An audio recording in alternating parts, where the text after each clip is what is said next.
थे मान लो, तो आज दो दो गाड़ियाँ 2 नंबर की पकड़ी गई थी। चंद्रपुर में भी पकड़ी गई, उसमें एक बल्लारशाह में, उसमें एक ऑफिसर सस्पेंड हुआ। ऑफिसर इन्वॉल्व था जब ही तो हुआ ना, ये तो गायब होता हो।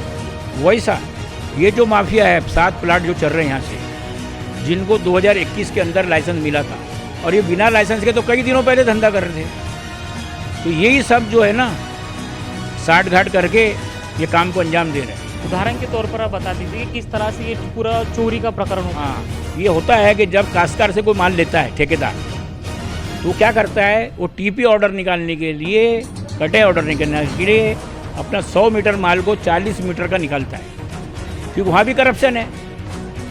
करप्शन इसलिए है कि जब टीपी ऑर्डर निकालते हैं तो वो गवर्नमेंट के पैसे लेने के बावजूद भी कुछ अधिकारी 2-2 हज़ार रुपये मीटर मांगते हैं पैसे।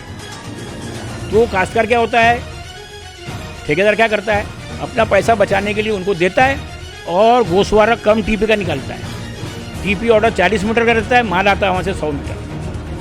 जबकि काश्तकार के माल की गाड़ी चेक होना चाहिए हर अंदर, फिर वो माल इधर आता है। तो ये चेक पोस्ट है, तो यहाँ भी गार्ड बैठे हुए, यहाँ भी उनको मोटी रकम लेके ठप्पा मार देते हैं, समझे क्या। तो हमने जब आवाज़ उठाई तो ये सुनगुन ले नहीं रहे। हमने चाहा कि मार्केट ख़राब हो रहा है, हमारा धंधा, मशीनें बंद हो रही है, इंडस्ट्री इनके वजह से अनलीगल माल बेचने की वजह से हम पे प्रभाव पड़ रहा है। हम ईमानदारी से फॉरेस्ट प्रशासन से डिपो से माल खरीद रहे हैं और उनको रेवेन्यू भर रहे हैं, सब कर रहे हैं, और हमारा माल नहीं बिक रहा। तो सीधी बात है, जहाँ सस्ता मिलेगा ग्राहक वहाँ से लेगा, ना बिना टीपी से मिलेगा वहाँ का लेगा, बिना बिल से मिलेगा वहाँ से मिलेगा। ये तो अंडरस्टूड है। ये लकड़ा व्यापारी है, जो गोल व्यापारी जिनको लाइसेंस मिला है प्राइवेट डिपो रखने का, एक तरफ तो गवर्नमेंट डिपो, शासकीय डिपो माल बेच रही है, तो इनको कैसा अधिकार मिल गए माल बेचने का, ये समझ के नहीं आ रहा। तो मैं तो अपील कर रहा हूँ शासन से कि ये जो काश्तकारी माल जो है ना, ये सब डिपो में लगना चाहिए शासकीय में, ताकि ये सब माफिया जो बंद हो जाए और काश्तकार को भी सही मिले उसका दाम, और गवर्नमेंट को भी रेवेन्यू अपना मिले, इसमें कोई चोरी नहीं होती है। नागपुर का लकड़गंज क्षेत्र, जहां पर पूरे भारत पे लकड़े का जो है सप्लाई किया जाता है, वहां पर सब कुछ ठीक नहीं चल रहा है। यहाँ पर तकरीबन हर साल 200 करोड़ रुपए की जो रेवेन्यू है, महसूल है, उसके ऊपर जो है चोरी की जा रही है, ऐसा आरोप मोहम्मद असलम अखबानी इन्होंने लगाया है, जिसके लिए जो है लगातार उन्होंने फॉरेस्ट डिपार्टमेंट को शिकायत की, लेकिन इसके ऊपर कोई कार्रवाई नहीं की जा रही है। इसी को लेकर जो है 2 दिन पहले लकड़गंज क्षेत्र में जो व्यापारी है, जो इलीगल व्यापारी इलीगल काम करते हैं, उन्होंने इनके भाई के ऊपर जो है एक हमला किया। हमला होने के बाद ये जो बात है वो शिकायत के तौर पर लकड़गंज पुलिस स्टेशन में गई। वहाँ पर भी कुछ लोगों ने उनके भाई और उनके भतीजे के ऊपर जो है वो हमला किया। हालांकि पुलिस ने इसके ऊपर कोई एक्शन, सुमोटो एक्शन नहीं लिया। क्या पूरी बात है, लकड़गंज क्षेत्र में क्या चल रहा है, इसके बारे में जानकारी के लिए हमारे साथ मोहम्मद असलम अखबानी जी है। सर, क्या हुआ उस दिन, किस तरह से आपके ऊपर हमला हुआ? आप लगातार जो है फॉरेस्ट डिपार्टमेंट को शिकायत कर रहे हो, लेकिन कार्रवाई क्यों नहीं हो रही? मैं उस दिन मुझ पे हमला नहीं हुआ, मेरे भाई पे हुआ, और इसकी इत्तला मेरे को एक शख्स ने फ़ोन किया मेरे को।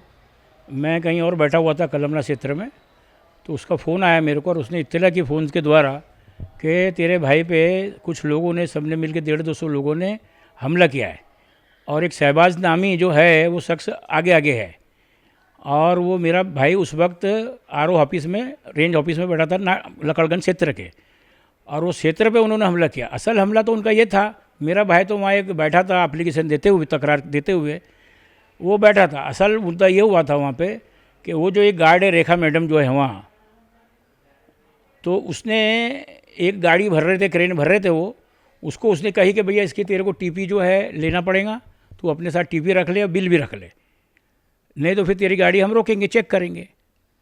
वो आगाह करने गई थी, तो उस पर व्यापारी को पता चला। वो एक व्यापारी लोग एक जगह रामाजी डाब जो है उसके प्लाट पे सब 150-200 लोग वहाँ जमा थे। जैसी खबर इनको पड़ी कि गाड़ी वो मैडम ने रोकी है, तो हमला करने की नीयत से आए थे वो रेंज ऑफिस में, और कुदरती मेरा भाई वहाँ भी था, तो उन्होंने फिर आनन फानन मेरे भाई पे कर दिए हमला कि तू ये सब करने वाला, ये सब बंद कर तू, नहीं तो हम ऐसा करेंगे वैसा करेंगे। और मैंने उस शख्स को कहा कि तू भाई ऑफिस में डाल, पुलिस स्टेशन में वो कर, तू इंक्वायरी कर, रिपोर्ट डाल।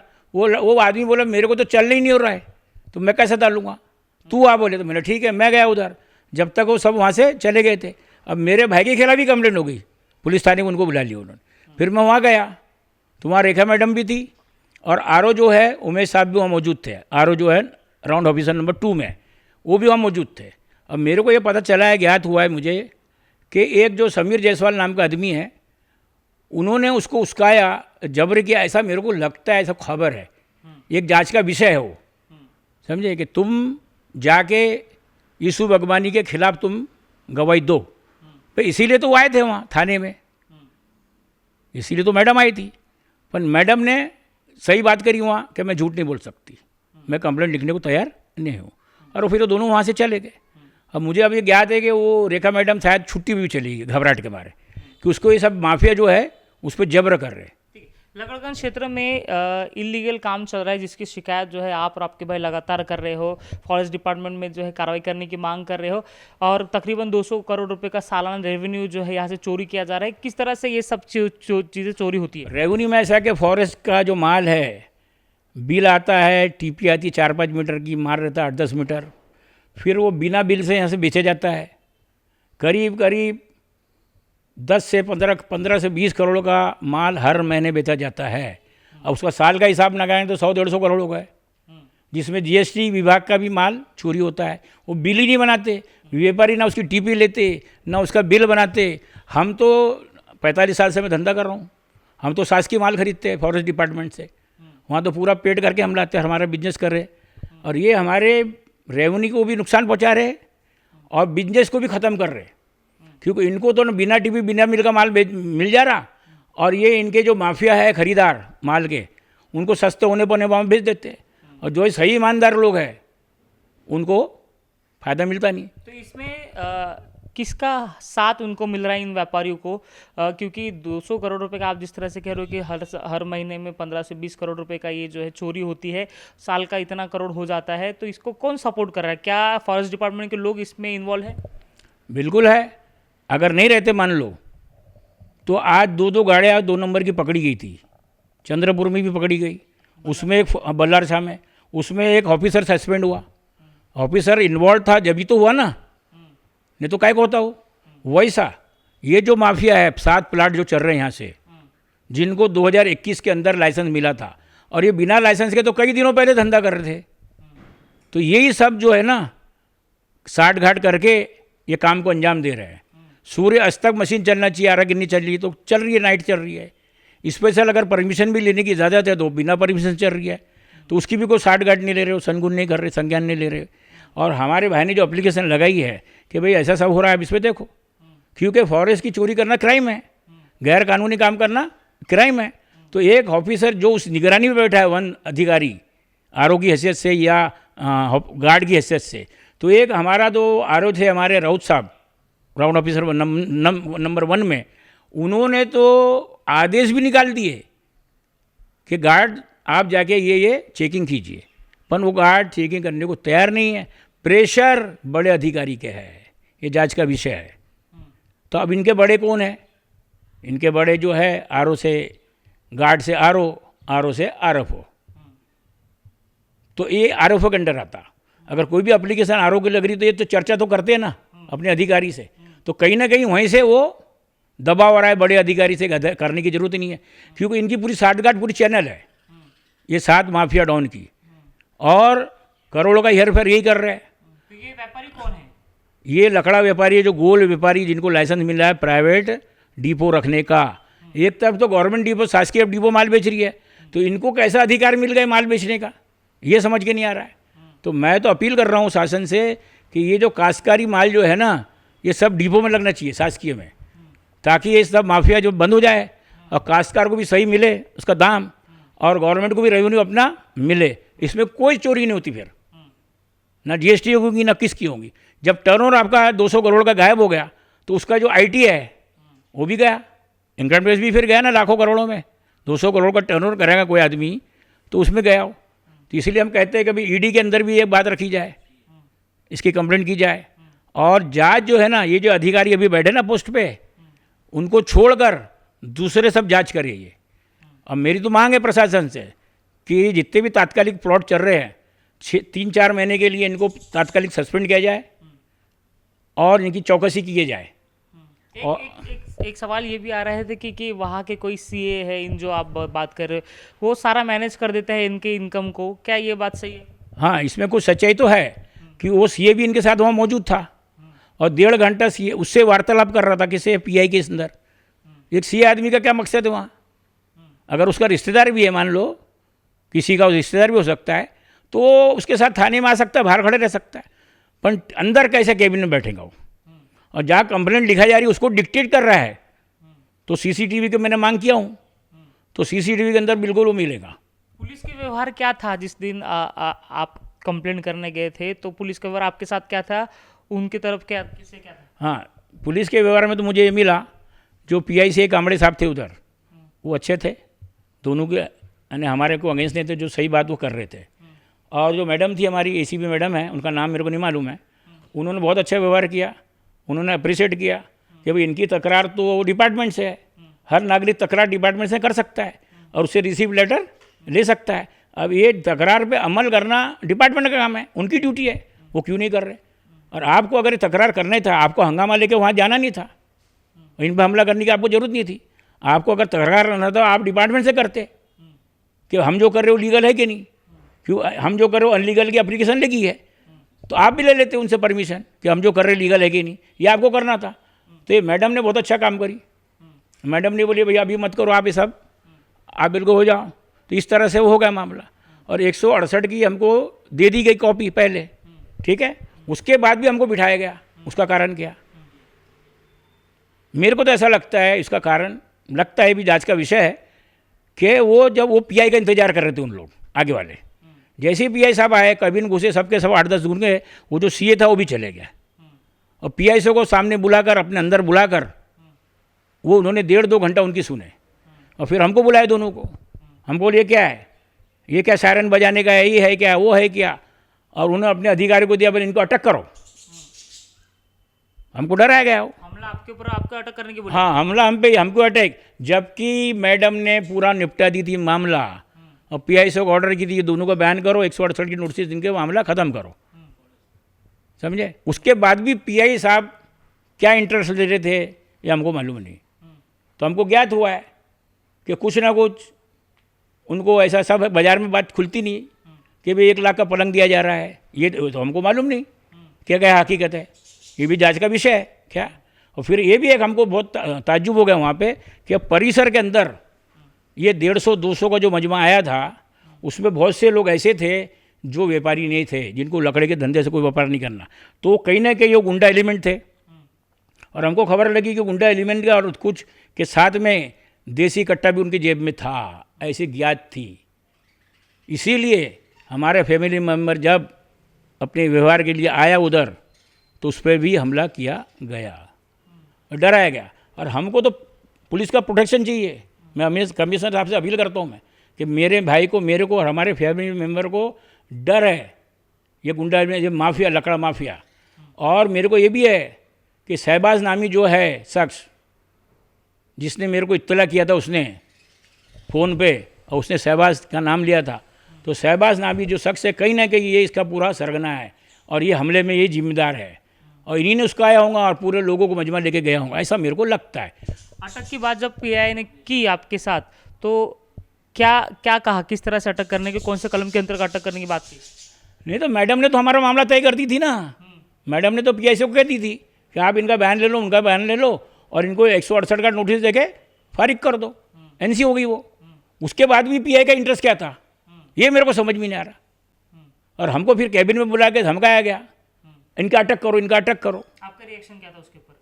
मैंने बोला भाई हम क्या बोल सकते ऑफिसर के सामने, कि ऑफिसर के सामने कुछ बोल तो नहीं सकते। हम न्यायालय के अंदर न्याय मांग सकते, कमिश्नर साहब से न्याय मांग सकते, नेताओं से न्याय मांग सकते, हमको न्याय दो। गृह मंत्री जो हमारे देवट फंडी से जुझारू नेता, उससे न्याय की अपील कर सकते इनकी कि इन पर एक चौकसी की जाए, आखिर मामला यह हुआ क्यों, जबकि एसीपी मैडम ने काम को अंजाम दे चुकी थी। अभी इस सारे मुद्दे को लेकर आपकी क्या मांग है, फॉरेस्ट डिपार्टमेंट से क्या अपेक्षा करते हो? क्योंकि आपने कहा कि आरएफओ भी इसमें इन्वॉल्व हो सकता है, तो जो 200 करोड़ की बात आप कह रहे हो कि 200 करोड़ के आसपास का सालाना रेवेन्यू चोरी हो रहा है, तो ये किस तरह से रुकेगा? क्योंकि आपने बड़े बड़े नाम गिना दिए, फॉरेस्ट डिपार्टमेंट के हो गया, फिर पुलिस डिपार्टमेंट के हो गए। हाँ, तो मैं इस तरफ करूँगा, अगर कोई भी डिपार्टमेंट है, रेवेन्यू डिपार्टमेंट हो, टैक्सेस पॉलिसी के डिपार्टमेंट हो, वो ये बोलेंगे किस तरह से चोरी कर रहे हैं, तो मैं बताने को तैयार हूँ कि ये चोरी इस तरीके से यहाँ हो रही है, और उसका आप बजट लगाओ तो लगभग 200 करोड़ तक पहुँचेगा। और ये तो एक शहर की बात है, ये जो पूरा महाराष्ट्र है जिसमें काश्तकारी खसरे का माल बेचा जा रहा है, ये इसी तरीके से काम हो रहा है। ये अगर महाराष्ट्र का हिसाब लगाएंगे पूरा, तो 1000 करोड़ तक जाएंगी वो बात। एक उदाहरण के तौर पर आप बता दीजिए कि किस तरह से ये पूरा चोरी का प्रकरण होता है। हाँ, ये होता है कि जब काश्तकार से कोई माल लेता है ठेकेदार, तो क्या करता है, वो टीपी ऑर्डर निकालने के लिए, कटे ऑर्डर निकालने के लिए अपना 100 मीटर माल को 40 मीटर का निकालता है, क्योंकि वहाँ भी करप्शन है। करप्शन इसलिए है कि जब टीपी ऑर्डर निकालते हैं तो वो गवर्नमेंट के पैसे लेने के बावजूद भी कुछ अधिकारी 2-2 हज़ार रुपये मीटर मांगते हैं पैसे। तो काश्तकार क्या होता है, ठेकेदार क्या करता है, अपना पैसा बचाने के लिए उनको देता है और गोशवारा कम टीपी का निकालता है। टीपी ऑर्डर 40 मीटर का रहता है, माल आता है वहाँ से 100 मीटर। तो वहीं से करप्शन शुरू है, कहाँ पे, स्पॉट से करप्शन शुरू है। और फिर जो चेक पोस्ट जितने होते हैं वो सिर्फ चेक नहीं करते उन गाड़ियों को, वो सिर्फ अपना सील लगा देते हैं और जो उनको लेना है वो ले लेते हैं, वो गाड़ी चेक नहीं करते। जबकि काश्तकार के माल की गाड़ी चेक होना चाहिए हर अंबर, फिर वो माल इधर आता है। तो ये चेक पोस्ट है, तो यहाँ भी गार्ड बैठे हुए, यहाँ भी उनको मोटी रकम देके ठप्पा मार देते हैं, समझे क्या। तो हमने जब आवाज़ उठाई तो ये सुनगुन ले नहीं रहे, तो इसलिए हम बोलते हैं कि कहीं ना कहीं आरओ इसमें इन्वॉल्व है, क्योंकि आरओ के अंदर ये रेंज ऑफिस आती है। ये सारी चीज़ें, मुद्दे उठाने के कारण ही आपके ऊपर हमला हुआ है। बिल्कुल काउंटर ब्लास्ट है ये, हमारे खिलाफ कार्रवाई इसीलिए की गई, हमको दबाने के लिए की गई है। तो हम तो दबने वाले नहीं हैं। किससे मांग करोगे कार्रवाई करने की? हम पुलिस प्रशासन से भी चाहते हैं और फॉरेस्ट डिपार्टमेंट चाहते हैं, और जो भी रेवेन्यू जिसका नुकसान हो रहा है, जो हम नाम ले रहे हैं टैक्सेस पॉलिसी, वो कहते हैं अगर हमसे कि किस तरीके से ये लफड़ा कर रहे हैं, हम वो सारा उनको बताना चाहते हैं। क्योंकि माल अगर जो हर्रास होता है उनका, जबकि हर्रास की उनको इजाज़त है कि नहीं है ये भी अभी तय नहीं है, उस पर भी हमने आरटी लगाई है। तो इसमें हो सकता है कि कुछ उच्च अधिकारी भी इनको लाइसेंस देने में शामिल हो सकते हैं। ये 1927 कानून अनुच्छेद 66 के तहत ये बताते हैं। तो हमने कि इस कानून के तहत क्या, ये अंग्रेजों को बनाया हुआ कानून है, ये शहर में लागू नहीं होता है। नेशनलाइज हो गया फॉरेस्ट, उसके बाद लागू हो नहीं सकता, इम्प्लीमेंट नहीं हो सकता। तो किस तरह से ये किस कानून के तहत गाइडलाइन दी गई और इनको लाइसेंस प्रोवाइड किया गया, ये हमारे दिमाग के बाहर है, इसकी भी जांच होनी चाहिए।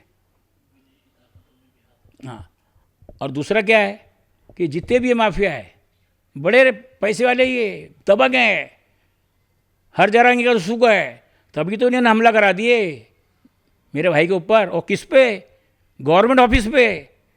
और किसका काम रोक रहे हो, गवर्नमेंट प्रशासन का रोक रहे हैं कि तुम कार्रवाई मत करो हम पे, यानी इतनी दबंग है ये। और पुलिस और प्रशासन मुख्य है। तो आपको इस हमले के ऊपर न्याय नहीं मिला, आपका ये कहना है, और सारे चीज़ें जो है आपने भ्रष्टाचार को की पोल खोल करने की कोशिश की, इसलिए हमला हुआ? बिल्कुल हुई, इसके सिवा होता ही नहीं। हम ये करते नहीं तो हमको काय को होता, हम तो व्यापारी आदमी हैं। हमने चाहा कि मार्केट ख़राब हो रहा है, हमारा धंधा, मशीनें बंद हो रही है, इंडस्ट्री इनके वजह से, अनलीगल माल बेचने की वजह से हम पे प्रभाव पड़ रहा है। हम ईमानदारी से फॉरेस्ट प्रशासन से डिपो से माल खरीद रहे हैं, उनको रेवेन्यू भर रहे हैं, सब कर रहे हैं, और हमारा माल नहीं बिक रहा। सीधी बात है, जहाँ सस्ता मिलेगा ग्राहक वहाँ से लेगा, ना बिना टीपी से मिलेगा वहाँ का लेगा, बिना बिल से मिलेगा वहाँ से मिलेगा। ये तो अंडरस्टूड है, सीधी सीधी बात है। आज 1.5 करोड़ के माल पर अगर 18% GST लगे तो कितने लाखों की होती है, और उस पर इनकम टैक्स लगाए जाए तो लाखों में, करोड़ों में जाता है वो। तो ये सब मिला के लगभग शहर में 200 करोड़ का, और इस महाराष्ट्र में अगर पूरी चेकिंग की जाए तो 1000 करोड़ से कम नहीं है ये। इसीलिए मैं प्रशासन से अपील करता हूँ, फॉरेस्ट डिपार्टमेंट से, और मैं अपने वन मंत्री से भी करता हूँ अपील कि इस पर सुनगुन लिया जाए, संज्ञान लिया जाए। और काश्तकारों को माल, जैसे आदिवासी काश्तकारों को माल डिपो में लगता है और शासन बेचता है, उसमें किसी तरह से रेवेन्यू की चोरी नहीं होती है, तो तात्कालिक ये काश्तकारी माल की कटाई पे रोका जाए, और इसका एक प्रस्ताव पास करके फॉरेस्ट डिपार्टमेंट ही इसको काटे और वो अपने डिपो में रखकर शासन उसको बेचे। ये एक जरिया है आगे बचने का। MP के अंदर यही है, मध्य प्रदेश में ये कानून है, बहुत से स्टेट में ये कानून है, हमारे महाराष्ट्र में क्यों नहीं है। तो ये चोरी रोकने का सबसे पहले आसान तरीका यही है। तो जिस तरह से इनके भाई के ऊपर हमला हुआ, तो ये पूरा कारण यही था कि इन्होंने लगातार जो है फॉरेस्ट डिपार्टमेंट के ऊपर कई सारे जो है